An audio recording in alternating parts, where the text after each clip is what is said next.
ഓരോ സിനിമയ്ക്കും ഒരു ജാതകമുണ്ട്. ഭയങ്കര 2 മുഹൂർത്തങ്ങളുടെ നടുവിലാണ് ഞാൻ നിൽക്കുന്നത്. എന്തായാലും പടം നന്നായിട്ട് ക്ലിക്ക് ചെയ്തു. ഷൂട്ടിംഗ് നടക്കുന്നതിൻ്റെ ഇടയിൽ ഒരു മുഹൂർത്തം ഞങ്ങൾക്ക് വന്നപ്പെട്ടു.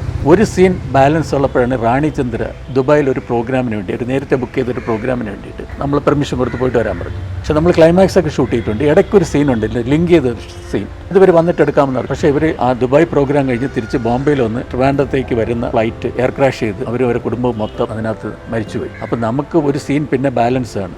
അത് കണക്റ്റീവായിട്ടുള്ള ഒരു സീനാണ്. അതില്ലെങ്കിലും അടുത്ത സീൻ കാണിക്കാൻ ഒക്കത്തില്ല. അങ്ങനെ ആലോചിക്കുമ്പോഴാണ് പറയുന്നത്, ഭദ്രകാളി എന്ന് പറഞ്ഞ സിനിമേനകത്ത് അഭിനയിച്ച ഒരു പെൺകുട്ടിയുണ്ട്. എൻ്റെ പേര് പുഷ്പ എന്നാണ്. കണ്ട റാണിചന്ദ്രയെ പോലെ ഇരിക്കും, പക്ഷേ ഇത്തിരി വെളുത്ത നിറം. അവരെ പോയി കണ്ട് അവരെ ബുക്ക് ചെയ്തിട്ട് അവരെ ഒന്ന് നിറമൊക്കെ മങ്ങി മേക്കപ്പ് ചെയ്തിട്ട് അവരെ കൊണ്ടിട്ട് ശ്രീവിദ്യയുടെ സജഷനിലൊക്കെ നിർത്തിക്കൊണ്ട് നമ്മൾ ആ സീൻ ഷൂട്ട് ചെയ്തു. അത് കാരണം ജനത്തിനൊന്നും മനസ്സിലായില്ല. അല്ലേ എന്ന് സംശയിക്കുന്നതിന് മുമ്പ് തന്നെ അടുത്ത സീനിൽ ഒറിജിനൽ റാണിചന്ദ്രയുണ്ട്. അപ്പം ആൾക്കാർക്കൊന്നും ബുദ്ധിമുട്ട് വരാത്ത രീതിയിൽ അത് ചെയ്തു. അങ്ങനെ ആ ഒരു മുഹൂർത്തവും കടന്നുപോയി.